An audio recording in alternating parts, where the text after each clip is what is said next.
diskusi kami tentang Bhinneka Tunggal Ika.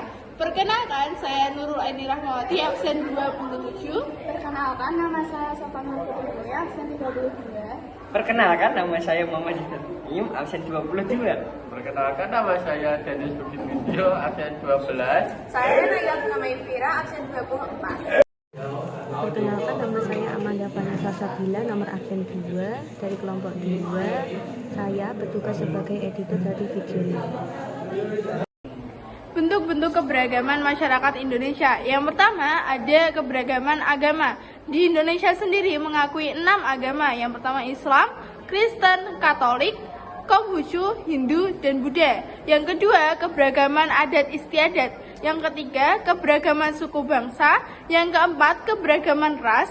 Yang kelima, keberagaman budaya. Yang keenam, keberagaman wilayah. Dan ketujuh, keberagaman golongan atau kelompok etnis. Kedelapan sendiri ada keberagaman bahasa daerah. Yang kesembilan, keberagaman kepercayaan. Kesepuluh, keberagaman profesi. Ke-11 keberagaman kepentingan, dan ke-12 jenis kelamin dan gender. Di Indonesia sendiri merupakan negara yang menghargai keberagaman dan perbedaan yang ada. Potensi konflik yang dapat timbul. Salah satu keberagaman di Indonesia adalah keberagaman gender, di mana ada laki-laki dan ada pula perempuan. Sebagai masyarakat Indonesia yang menjunjung tinggi persatuan, sudah seharusnya kita dapat berlaku dan menyetarakan gender sesuai dengan kodratnya. Namun, keberagaman bentuk ini dapat menimbulkan konflik tentang kesetaraan gender, di mana masih banyak sekali pemikiran konservatif masyarakat Indonesia yang menjunjung tinggi patriarki, sehingga terjadi konflik tentang ketidaksetaraan gender. Karena keberagaman itulah muncul konflik sosial lainnya, yakni salah satu contoh konflik kesetaraan gender adalah tentang dilema buruh perempuan di Indonesia. Sehingga kita sebagai masyarakat Indonesia harus mengerti mengenai pentingnya kesetaraan gender di lingkungan kerja. Saya sudah bilang ke HRD, saya punya riwayat endometriosis, jadi tidak bisa melakukan pekerjaan kasar, seperti mengangkat barang yang berat. Itulah pengakuan salah satu buruh perempuan yang bekerja pada perusahaan produsen es krim PT Alpen Food Industry (AFI) atau AISE. Perempuan berusia 25 tahun ini sudah berusaha mengajukan pemindahan divisi kerja karena sakit penyakit endometriosisnya. Tapi apa daya, perusahaan justru mengancam akan menghentikannya dari pekerjaan. Elita terdesak dan tidak punya pilihan lain selain terus bekerja. Akhirnya, dia pun mengalami pendarahan hebat akibat bobot pekerjaannya yang berlebihan. Elita terpaksa melakukan operasi kuret pada Februari lalu, yang berarti jaringan dari dalam rahimnya diangkat. Elita hanya satu dari banyak buruh perempuan yang hak-haknya terabaikan oleh AISE. Sarina, juru bicara Federasi Serikat Buruh Demokratik Kerakyatan atau FSEDAR, yang mewakili Serikat Buruh AISE, menyatakan bahwa sejak tahun 2019 hingga saat ini sudah terdapat 15 kasus keguguran dan 6 kasus bayi yang dilahirkan dalam kondisi tak bernyawa dialami oleh buruh perempuan AISE.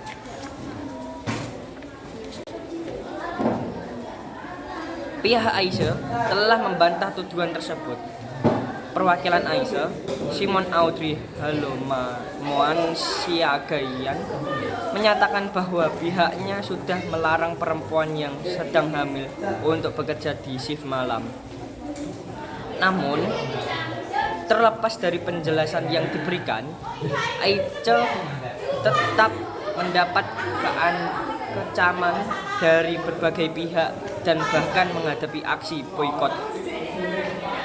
Tapi perjuangan untuk memperjuangkan hak buruh perempuan tampaknya masih jauh karena masih banyak perusahaan yang melantarkan hak-hak buruh-buruh perempuan mereka demi mengejar efisiensi dan efektivitas produk perusahaan.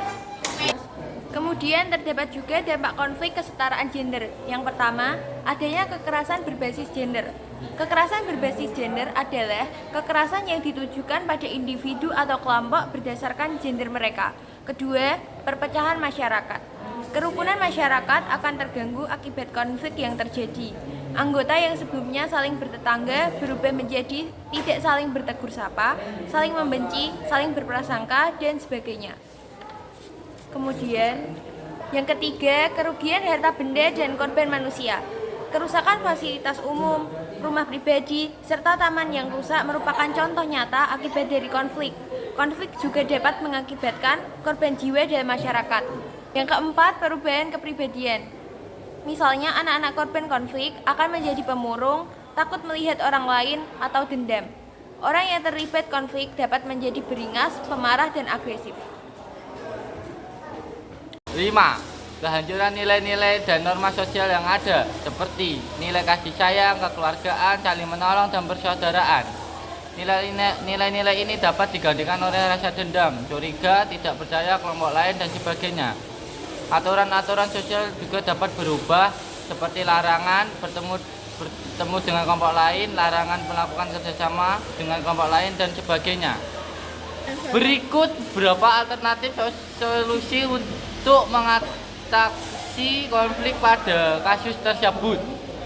Yang pertama, upaya preventif merupakan upaya untuk mencegah terjadinya masalah yang terjadi. Kasus saya bisa dicegah dengan upaya preventif, yaitu dari pihak perusahaan yang mengurus tenaga kerja bermusyawarah dengan buruh bersangkutan, serta melakukan kesepakatan yang setidaknya dapat membuat kedua belah pihak menjadi keuntungan yang sama. Pun pola dapat juga buruh dengan sakit sebaiknya mencari pekerjaan lain ketika mengetahui imbas jika memaksakan untuk bekerja. Karena pekerjaan di pabrik itu sistemnya sudah harus sama rata. Karena kalau tidak begitu justru akan terjadi ketimpangan dan rasa ketidakadilan yang dirasakan oleh buruh-buruh lain. Yang kedua adalah upaya represif, merupakan upaya untuk mengatasi permasalahan. Jika sudah terlanjur terjadi seperti pada konflik, sehingga buruh harus melakukan operasi, maka upaya selanjutnya adalah dengan berhenti bekerja dari perusahaan yang mengharuskan buruh dengan sakit untuk melakukan pekerjaan berat. Yang ketiga adalah upaya kuratif, merupakan upaya penanggulangan konflik sehingga tidak terjadi konflik serupa. Pada kasus AIS, sebaiknya dari pihak perusahaan pun tidak terlalu keras dengan buruh dan mampu melakukan negosiasi serta musyawarah yang dapat menguntungkan kedua belah pihak, sehingga konflik seperti ini tidak berlanjut lagi dan menimbulkan banyak buruh yang semakin sakit.